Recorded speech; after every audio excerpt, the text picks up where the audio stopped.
Bom dia! No meu cenário novo! E aí, gostaram do meu cenário? Tem até um efeito especial aqui para vocês. Meu amor, né, mãe? Fale com o povo, mãe. Fale. E aí, meus amores, ó, tudo eu que fiz. Pintei, coloquei as prateleiras, fiz os quadros, ó, tá dando para ver os quadros. E esse aqui foi um presente que minha irmã me deu, ela que fez, ó que coisa linda. É uma médica veterinária. Tá com os cabelos cacheadinhos, escuro, mas é porque na época tava assim. Hoje eu tô com esses cabelos aqui, mas tudo bem. Vamos lá? Simbora, meu povo, continuar nossa leitura do livro de Atos. Tô empolgada, hoje tá muito bom. Hoje a gente vai ver o capítulo 17. Então vamos lá, pegue sua Bíblia, minha canetinha. E vamos lá, vamos começar orando. Senhor, muito obrigada. Obrigada porque o Senhor realiza os sonhos do nosso coração, Pai. Obrigada por mais essa conquista, porque nós temos agora esse cenário tão lindo, Senhor. E tudo é para a glória e honra do Teu nome, Senhor. Obrigada, Pai. Obrigada por cada um que está me assistindo aqui hoje.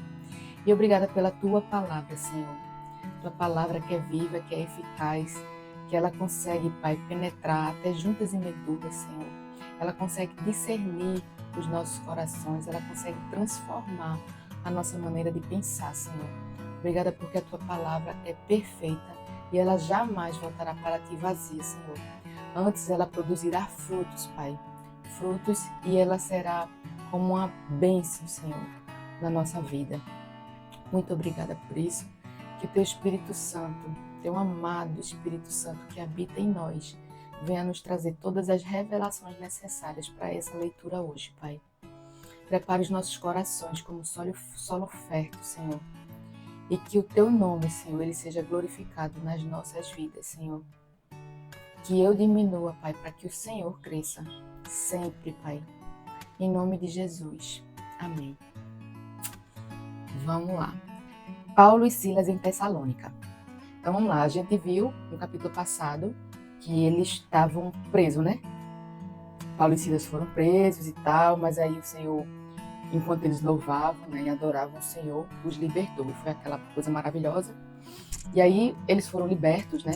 O pessoal descobriu que eles eram romanos, ficaram tudo com medo, porque não tinha justificativa para prendê-los. E aí foram lá e soltá-los.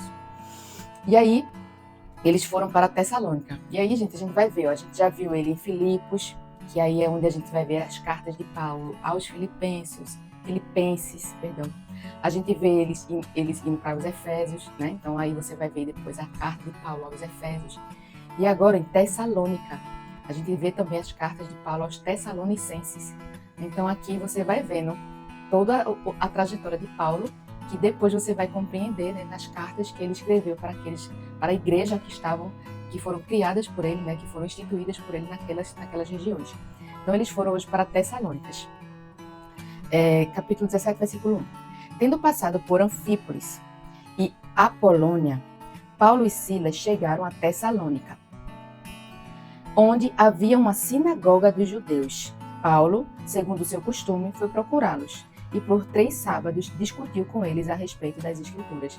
Então, toda vez que Paulo chegava numa cidade, ele ia diretamente para as sinagogas, eles iam direto para os judeus, né? Eles iam para o povo dele. E aí lá ele passou 3 dias debatendo as Escrituras com os líderes daquela sinagoga. Expondo e demonstrando, olha o debate de Paulo, ele foi expondo e demonstrando ter sido necessário que o Cristo padecesse e ressuscitasse dos mortos. Então, a mensagem do Evangelho, a mensagem de Paulo, né, que era do Evangelho, era a ressurreição de Cristo. Porque é a ressurreição de Cristo que é a base para todo o Evangelho, entendeu? E naquela época as pessoas não criam na ressurreição. Aqueles estudiosos, né, esses religiosos, os judeus nas sinagogas, eles estudavam a lei, né, o Antigo Testamento, o Pentateuco. Só que aqui Paulo foi lá e mostrou para ele a ressurreição de Cristo, né? Então Paulo foi lá e revelou, esse Jesus aqui, ó, que a gente estudou nas Escrituras, o Messias, ele é o Cristo, ele é Jesus, ele ressuscitou. Aí ele falou assim, ó, vamos lá, versículo 3, expondo e demonstrando ter sido necessário que o Cristo padecesse e ressuscitasse dos mortos. Paulo dizia, olha o que ele dizia, este Jesus que eu anuncio a vocês é o Cristo. Alguns deles foram persuadidos e se juntaram a Paulo. O mesmo aconteceu com numerosa multidão de gregos piedosos e muitas mulheres importantes. Então, olha, gente, isso naquela época existia muita divisão. E a igreja ela veio destruir essa divisão, né? Naquela época as mulheres não tinham valor, naquela época o pobre não se misturava com o rico, né? Naquela época os judeus não se misturavam com os gregos, os samaritanos não se misturavam com os judeus. Então a igreja ela veio fazer com que as pessoas, independente da sua raça, do seu estado social, do seu sexo, elas se unissem num único propósito, tá? E aí você vê, ó, Paulo, ele conseguiu persuadir alguns judeus, muitos gregos, mulheres, que naquela época não tinha valor nenhum. E aí ele uniu todos esses. E aí, olha o 5, os judeus, porém, movidos de inveja, então a inveja é um instrumento de Satanás. Então, movidos de inveja, trazendo consigo alguns homens maus, dentre a malandragem, reuniram uma multidão e provocaram um tumulto na cidade. E atacando de surpresa a casa de Jason,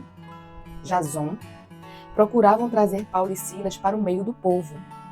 Porém, não os encontrando, arrastaram Jason e alguns irmãos diante das autoridades, gritando.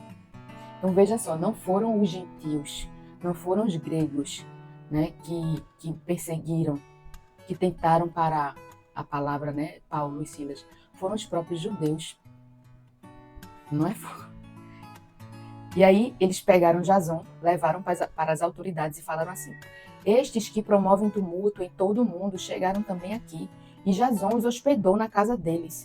Todos estes agem contra os decretos de César, dizendo que existe outro rei chamado Jesus.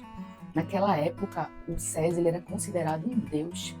E aí eles falaram, olha, estão dizendo que existe outro rei além de César. Tanto a multidão como as autoridades ficaram agitadas ao ouvir estas palavras. Porém, depois de terem recebido deles a fiança estipulada, as autoridades soltaram Jason e os outros. 10.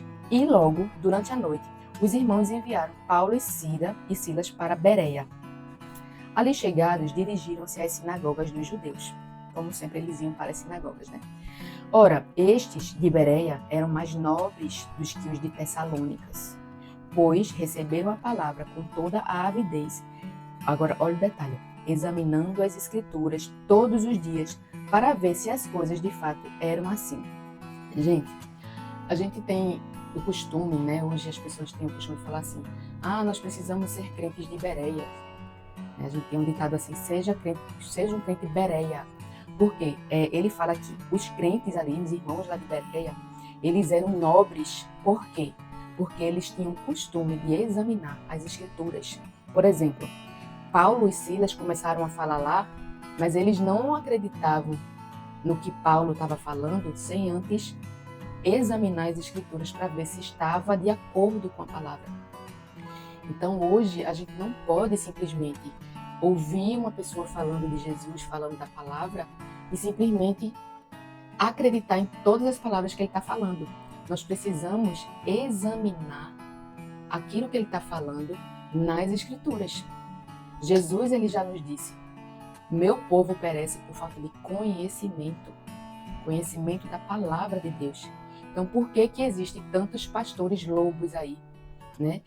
Distorcendo a palavra, escravizando a igreja, né? Ensinando heresias, e o povo sofre com isso. Por quê? Porque não examina as escrituras. Então a partir de hoje, não acredite, mas o pastor é muito bom, ele é muito conhecido, a igreja dele tem milhões de... Não interessa. Você vê alguém falar das escrituras, eu estou falando aqui, venha e confira se está de acordo com a palavra do Senhor. Isso é ser nobre. Ser nobre não é, eu confio no irmão, se ele disse, está dito. Não, ser nobre é você examinar as escrituras para conferir se aquilo realmente é a palavra do Senhor. 12. Com isso, muitos deles creram. Entende? Eles viram e comprovaram que Paulo e Silas estavam falando a verdade. Então, às vezes, a gente não acredita, né? Eu já tive muitas experiências assim, de discutir, não de brigar, mas de debater, né? Assuntos da Bíblia com pessoas que não concordavam com o que eu estava falando, mas elas nunca tinham nem lido a Bíblia. Então, quando a gente vai falar de Deus, do Evangelho, a gente não fala sobre nossa opinião, sobre o que eu acho. A gente tem que falar o que a Bíblia disse. Não é o que eu digo, o que eu acho, o que eu penso. É o que Jesus disse, é o que a palavra disse. Sabe? Então, quando a gente for expressar alguma opinião em relação ao assunto da palavra do Senhor, nós precisamos estar baseados na Bíblia e não nos nossos achismos, né? Com isso, muitos deles creram, mulheres gregas de alta posição social e muitos homens. Mas logo que os judeus de Tessalônica souberam, então vê que eles não já tinham saído dali de Tessalônica, eles estavam em Bereia, mas eles souberam que Paulo e Silas estavam lá em Bereia e as pessoas estavam crendo. Quando eles souberam, logo que os judeus de Tessalônica souberam que a palavra de Deus era anunciada por Paulo, também em Bereia, foram lá agitar e perturbar o povo.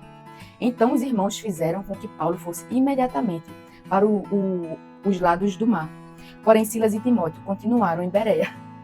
Os responsáveis por Paulo levaram-no até Atenas e regressaram, trazendo ordens a Silas e Timóteo, para que fossem encontrados o mais depressa possível. 16. Enquanto Paulo os esperava em Atenas, o seu espírito se revoltava em face da idolatria dominante na cidade.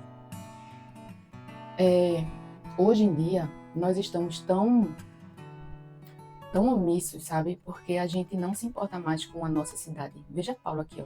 Ele estava revoltado diante da idolatria daquela cidade. Então, as coisas, nós precisamos nos importar com as coisas do Senhor, né? Aquilo importava para Deus, a idolatria, né? Deus, ele abomina a idolatria e a gente sabe que a idolatria nos afasta do Senhor, né? O nosso coração tem que pertencer a um único Deus. E aí a gente tem que trazer para nossa reflexão se a idolatria da nossa cidade tem nos incomodado. E aqui eu não falo da idolatria de imagens de santos, de barro. Existem várias formas de idolatria, né? Existe idolatria de um corpo, existe idolatria de status, existe idolatria de pessoas, de trabalho. Existem vários ídolos, né? Que nós passamos a idolatrar, colocar nossa segurança, nosso bem-estar, nossa alegria naquilo.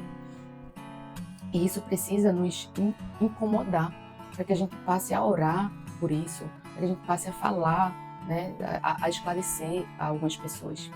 E aí 17, por isso, falava na sinagoga com os judeus e os gentios piedosos, também na praça todos os dias, com os que se encontravam ali. Então ele não ficava só revoltado e ficava parado, ele agia, ele falava, conversava com as pessoas sobre isso.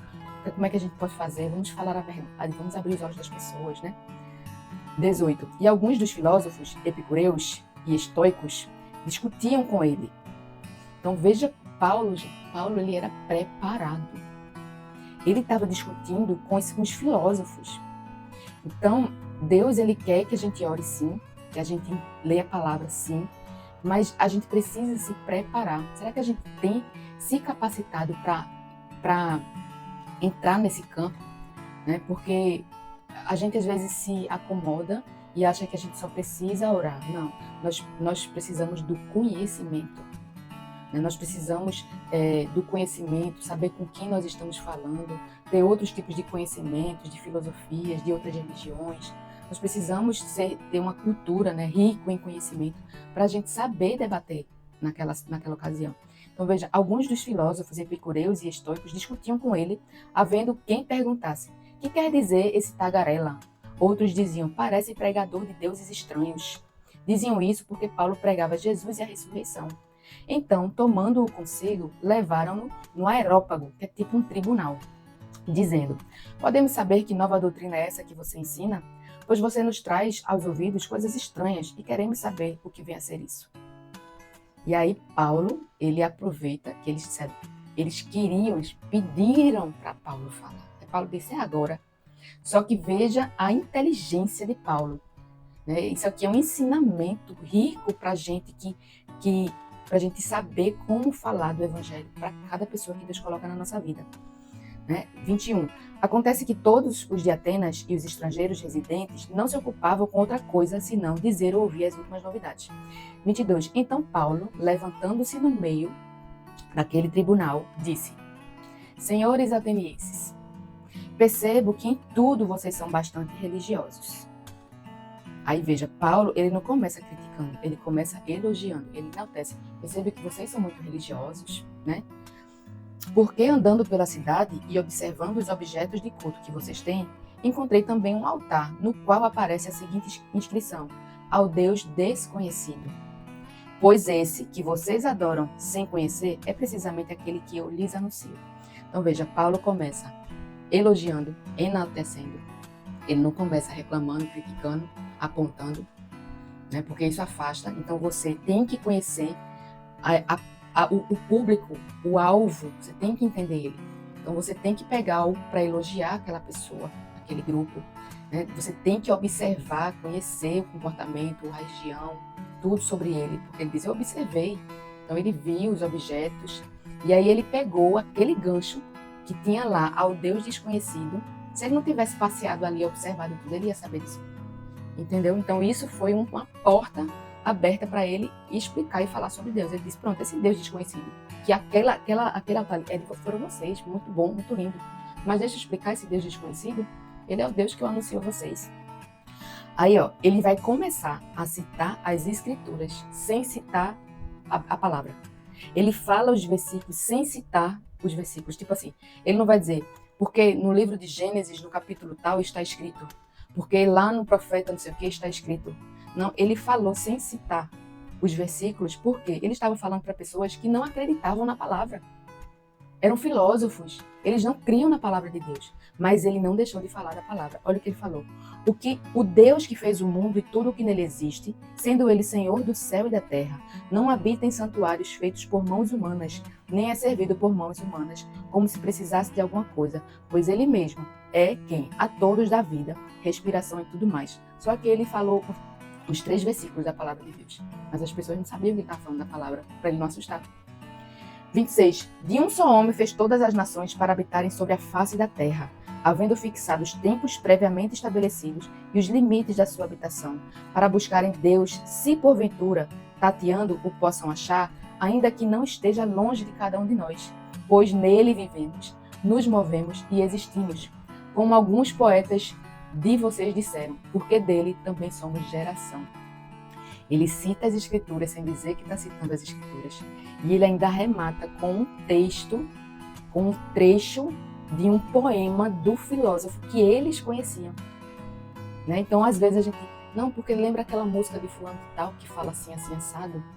Né? A gente pode encontrar graça de Deus no meio de uma música que não é cristã, mas aquela música está falando da palavra, da graça de Deus, e aquilo ali vai atrair aquela pessoa porque ela conhece. Está falando no território que aquela pessoa conhece.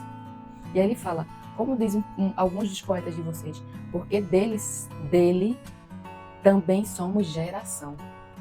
Portanto, visto que somos geração de Deus, já pega esse gancho, não devemos pensar que a divindade é semelhante ao ouro, à prata ou à pedra, trabalhados pela arte e imaginação do homem.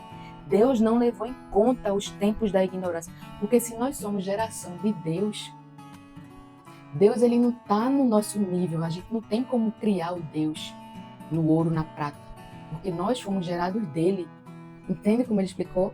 Então esse Deus ele não pode ser um ouro e uma prata, porque nós fomos gerados dele. Como é que a gente pode criar um Deus? Sabe? Aí, 30. Deus não levou em conta os tempos da ignorância, mas agora ele ordena a todas as pessoas, em todos os lugares, que se arrependam. Porque, então, até aí as pessoas não sabiam, mas Deus perdoou a ignorância. Mas hoje eles estão tendo a oportunidade de aprender a verdade. E aí, quando você ouviu a verdade, você já não tem mais desculpa, você não está mais na ignorância. Mas agora ele ordena a todas as pessoas, em todos os lugares, que se arrependam. Porque Deus estabeleceu um dia em que julgará o mundo com justiça por meio de um homem que escolheu. E deu certeza disso a todos, ressuscitando dentre os mortos. Então veja aonde Paulo ele chega. Ele vem com toda essa estratégia, mas agora não existe mais ignorância, vocês estão sabendo da verdade. Mas para isso, vocês precisam se arrepender, pedir perdão, porque um dia, esse Jesus que ressuscitou, ele julgará o mundo com justiça. E ele deu a prova disso, que isso vai acontecer quando ele foi ressuscitado dentre os mortos. Quando ouviram falar da ressurreição de mortos, uns zombaram e outros disseram: a respeito disso, ouviremos você em outra ocasião, porque era algo surreal. Eles não acreditavam em ressurreição. Uns já zombaram logo, mas outros queriam saber a respeito disso. A essa altura, Paulo se retirou do meio deles. Houve, porém, alguns homens que se juntaram a ele e creram. Entre eles estava Dionísio, o Areopagita, uma mulher chamada Dâmaris, e com eles mais algumas pessoas. A gente aprendeu hoje aqui que a gente precisa aprender a examinar as Escrituras. Por isso que a gente está aqui estudando o livro de Atos, para que a gente tenha esse hábito, né, esse entendimento de que nós precisamos ler a palavra do Senhor, entender a palavra do Senhor, para que a gente não coma qualquer comida por aí, a gente saiba, né, o que aquelas pessoas estão falando, para que a gente não seja enganado por falsos profetas, por heresias. Porque o inimigo, ele não vem com aquela clareza de que ele está mentindo. É muito sutil os deslizes, né? As mentirinhas. Ele usa a palavra e distorce uma coisinha aqui, outra ali. Então, é muito sutil. Então, se nós não estivermos aqui afiados na palavra de Deus, né, examinando as Escrituras, nós vamos ser enganados. Amém? Então, eu fiz um resumozinho dessa estratégia aqui de Paulo. Em primeiro lugar, Paulo conhece a cidade, ele observa a cidade, né, ele observou os objetos, né, dos ídolos, que eles eram religiosos. Paulo passou um tempo lá, lembra que ficou conversando com as pessoas, revoltado com a idolatria. Depois Paulo procura onde Deus já se revelou àquele povo. Então Deus, ele se revela a todo mundo, é só a gente observar. Então Deus já tinha se revelado naquela cidade, naquele altar, né, onde as pessoas falaram ao Deus desconhecido. Depois Paulo prega a Bíblia sem citar versículos. Então tem pessoas que não gostam, têm aversão à Bíblia. Então a gente precisa ter essa inteligência de falar da palavra, mas sempre sem precisar citar versículos. Foi o que Paulo fez. Paulo cita um poeta da cidade, daquela região. Então Paulo cita pessoas que eles têm intimidade, que eles gostam, que eles acreditam. Ele denuncia a idolatria, né, daquelas pessoas. Ele chama para uma decisão, né, ele fala do arrependimento. Ele chama para a decisão de entregar a vida deles a Cristo, e ele apresenta o fim dos tempos, o julgamento final. Tá? Então, isso é um ensinamento para que a gente tenha essa estratégia para a gente alcançar as vidas, né, e levar a palavra de Jesus, a palavra de Deus até elas, a verdade até elas.